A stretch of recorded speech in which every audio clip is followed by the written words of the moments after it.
Assalamualaikum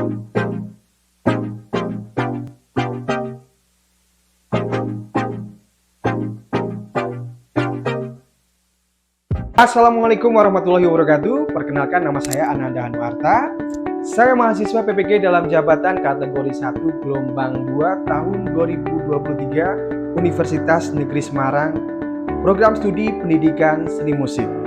Saya adalah guru seni budaya di SMK Negeri 1 Putasari, Kabupaten Purbalingga, Jawa Tengah.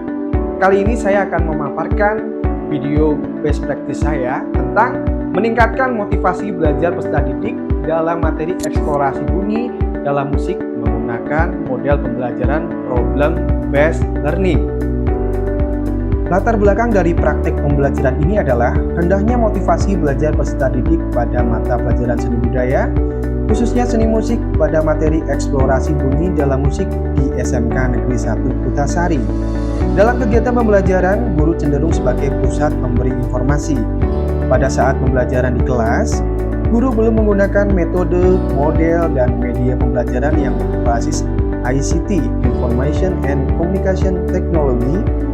Hal ini berpengaruh terhadap motivasi belajar pada mata pelajaran seni musik, pada materi eksplorasi bunyi dalam musik rendah. Pembelajaran lebih didominasi oleh guru, media yang digunakan seadanya, dan guru belum menyiapkan rencana pembelajaran yang inovatif sehingga menyebabkan peserta didik cenderung diam. Di saat diajak tanya jawab, peserta didik hanya menerima materi dari guru tanpa adanya feedback, dan peserta didik ada yang merasa bosan. Untuk praktek ini penting untuk dibagikan karena dapat membantu rekan-rekan guru yang mengalami hal-hal sama dengan permasalahan yang saya alami, dengan memberikan gambaran tentang salah satu cara mengatasi motivasi belajar peserta didik rendah, sehingga berdampak pada perbaikan pembelajaran di kelas. Selain itu, permasalahan tersebut di atas perlu dibagikan karena dapat menjadi salah satu referensi melakukan pembelajaran dengan metode, model, dan media pembelajaran yang inovatif, menarik, serta pembelajaran berpusat pada peserta didik. Penulis sebagai guru mempunyai peran dan tanggung jawab menjadi seorang pengajar dan pendidik untuk merubah keadaan tersebut dengan melakukan inovasi dalam pembelajaran, salah satunya dengan menggunakan model, metode, dan media pembelajaran yang berbasis ICT, Information and Communication Technology, agar semangat belajar peserta didik meningkat pada mata pelajaran seni musik. Setelah menentukan akar penyebab masalah, melakukan kajian literatur, wawancara dengan teman sejawat dan wakil kepala sekolah, didapatkan beberapa tantangan yang terdapat pada peserta didik, antara lain: 1. Peserta didik kurang percaya diri ketika mengerjakan tugas dari guru, serta beberapa peserta didik malu bertanya tentang materi yang belum dipahami, sehingga peserta didik cenderung lebih pasif saat pembelajaran. 2. Peserta didik kurang kooperatif. Selain tantangan dari peserta didik, ada permasalahan dari sisi yang lain, yaitu 1. Penguasaan ICT masih kurang sehingga guru perlu meningkatkan kemampuan ITC agar lebih bervariasi dalam membuat media pembelajaran yang baru. Membuat LKPD yang bervariasi. Dari beberapa tantangan tersebut, guru harus mampu merancang pembelajaran yang inovatif sesuai dengan kondisi dan karakteristik peserta didik, serta kreatif dalam pembuatan media pembelajaran agar dapat meningkatkan semangat belajar dan motivasi belajar peserta didik. Langkah-langkah strategi yang harus dilakukan untuk menghadapi tantangan-tantangan tersebut adalah sebagai berikut. 1. Menentukan model pembelajaran. Strategi yang dilakukan dalam langkah menentukan dan memilih model pembelajaran inovatif, yaitu dengan disesuaikan berdasarkan karakteristik materi pembelajaran dan karakteristik peserta didik. Sebelum menentukan model pembelajaran, guru harus mengembangkan diri untuk mencari informasi terkait dengan macam-macam model pembelajaran inovatif, termasuk sintak-sintak dari setiap model pembelajaran. Pencarian informasi bisa melalui buku, sumber internet, atau kajian literatur lain yang relevan, sehingga guru paham terhadap jenis model pembelajaran. Dalam praktik ini, pembelajaran ini saya memilih model pembelajaran problem based learning atau biasa disebut dengan PBL. yang dirasa tepat dengan materi pembelajaran, yaitu eksplorasi bunyi dalam musik. Kelebihannya, yang pertama yaitu mendorong siswa untuk memiliki kemampuan memecahkan masalah pada dunia nyata. Berikutnya, membangun pengetahuan siswa melalui aktivitas belajar. Berikutnya, mempelajari materi yang sesuai dengan permasalahan. Kemudian, terjadi aktivitas ilmiah melalui kerja kelompok pada siswa. Berikutnya, kemampuan komunikasi akan terbentuk melalui kegiatan diskusi dan presentasi hasil pekerjaan. Yang terakhir, melalui kerja kelompok, siswa yang mengalami kesulitan secara individu dapat diatasi.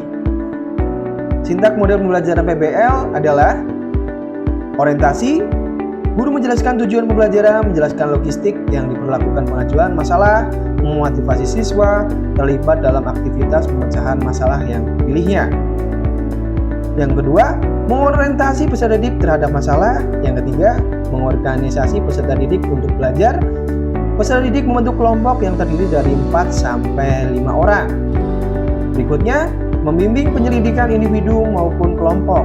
Masing-masing kelompok berdiskusi dan guru membimbing jalannya diskusi. Yang berikutnya, mengembangkan dan menyajikan hasil karya. Masing-masing kelompok mempresentasikan hasil diskusinya dan peserta didik bersama dengan guru memberikan tanggapan tentang jalannya diskusi. Menganalisis dan mengevaluasi proses pemecahan masalah. Guru memberikan penguatan terhadap jawaban peserta didik dan peserta didik dipandu untuk menarik kesimpulan tentang hasil diskusi. Kedua, menentukan media dan metode pembelajaran. Strategi yang dilakukan dalam langkah menentukan dan memilih media serta metode pembelajaran disesuaikan dengan karakteristik materi dan peserta didik. Pemilihan media pembelajaran harus menggunakan media pembelajaran interaktif dengan tujuan meningkatkan semangat belajar peserta didik. Guru memanfaatkan media pembelajaran berbasis audiovisual dan Canva.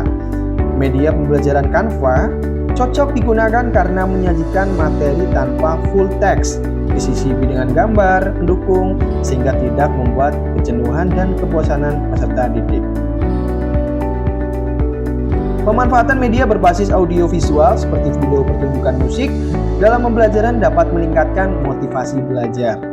Penerapan metode diskusi yang dilakukan oleh guru dapat meningkatkan motivasi belajar peserta didik, dikarenakan membuat peserta didik menjadi aktif dan dituntut untuk bisa memecahkan masalah secara individu ataupun kelompok. Yang ketiga, menyusun rencana evaluasi. Strategi yang dilakukan dalam langkah penyusunan evaluasi disesuaikan dengan karakteristik materi dan peserta didik. Rencana evaluasi terdiri dari 3 jenis penilaian, yaitu penilaian diagnostik, penilaian formatif, dan penilaian sikap. Penilaian diagnostik dilakukan di awal pembelajaran, penilaian sikap diambil dari observasi, sedangkan penilaian formatif diambil dari performa peserta didik saat mengerjakan, menyelesaikan, dan mempresentasikan hasil diskusi.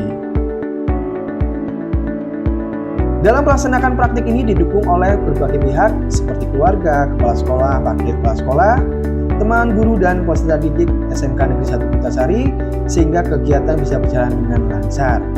Sumber daya yang dibutuhkan dalam praktik ini adalah perangkat pembelajaran yang terdiri atas modul ajar, bahan ajar, media ajar, lembar kerja peserta didik atau LKPD, instrumen penilaian ruang kelas, dan peralatan pendukung seperti laptop, jaringan internet, proyektor, papan tulis, spidol, speaker, dan untuk mendokumentasikan kegiatan ini menggunakan kamera HP, tripod, dan clip-on. Dampak dari aksi dan langkah-langkah yang dilakukan hasilnya efektif, yaitu 1. Penerapan model pembelajaran problem-based learning dapat meningkatkan motivasi belajar peserta didik sehingga akan menimbulkan semangat belajar. Karena adanya media pembelajaran berbasis ITC, membuat peserta didik aktif dalam menyelesaikan proyek yang diberikan, mendorong peserta didik memiliki rasa percaya diri yang tinggi dan mampu belajar serta mandiri dan kerjasama dalam kelompok, meningkatkan kekreatifan peserta didik dan mengerjakan, menyelesaikan dan menampilkan hasil diskusi. 2. Penggunaan media pembelajaran berupa Canva yang disisipi video pembelajaran yang ditampilkan melalui LCD secara tidak langsung membuat peserta didik semangat dan tidak mudah bosan dalam mengikuti kegiatan pembelajaran. 3. Peserta didik menunjukkan sikap mandiri, tanggung jawab, kreatif, dan kerjasama dalam mengerjakan melalui lembar kerja peserta didik. Faktor keberhasilan strategi yang dilakukan. Penerapan langkah-langkah dan strategi yang telah direncanakan dalam menghadapi tantangan dapat berhasil karena faktor-faktor berikut. 1. Penerapan model pembelajaran sesuai dengan rencana pembelajaran dan bagian kegiatan mengikuti sintak problem-based learning. 2. Terciptanya kerjasama yang baik antar pihak-pihak yang terlibat sehingga seluruh rencana dapat terlaksana. 3. Peserta didik sudah aktif dalam diskusi sehingga dapat menyelesaikan proyek yang diberikan. 4. Peserta didik mulai cakap dan terampil dalam membuka tanya jawab dan menutup presentasi serta menampilkan hasil diskusinya. 5. Guru menggunakan TPACK dalam pembelajaran dan menggunakan media interaktif berbasis ICT. 6. Kritik dan saran membangun dari dosen, pembimbing, guru pemaung, dan rekan sejawat mengenai penyusunan perangkat pembelajaran. Respon terhadap aksi yang dilakukan. Respon positif disampaikan dari lingkungan sekitar, yaitu teman sejawat dan peserta didik. Respon dari peserta didik, mereka merasa senang dengan proses pembelajaran, pemilihan metode, model, dan media sesuai karakter peserta didik. Sedangkan respon yang disampaikan teman sejawat bahwa praktik pembelajaran sudah berjalan dengan baik dan semua sintak dalam pembelajaran sudah muncul dalam melaksanakan aksi PPL dan peserta didik dapat terlihat aktif. Pembelajaran dari aksi yang dilakukan. Pembelajaran yang didapat dari keseluruhan proses penerapan aksi, langkah-langkah, dan strategi dalam menghadapi tantangan yaitu 1. Pembelajaran inovatif membuka pemikiran dan memberikan inspirasi kepada guru untuk berkembang, belajar sepanjang hayat, dan meningkatkan kemampuannya dalam mengajar peserta didik. 2. Pemanfaatan model pembelajaran yang inovatif harus bervariasi dan dikembangkan. 3. Peserta didik memiliki peran yang besar dalam pembelajaran karena mereka aktif berdiskusi, mempresentasikan, dan bertanggung jawab atas pekerjaan yang sudah dikerjakan. Menentukan media pembelajaran yang inovatif harus disesuaikan dengan perkembangan zaman dan diusahakan yang terbaru. Demikian video best practice dari saya, mudah-mudahan dapat bermanfaat. Terima kasih. Wassalamualaikum warahmatullahi wabarakatuh.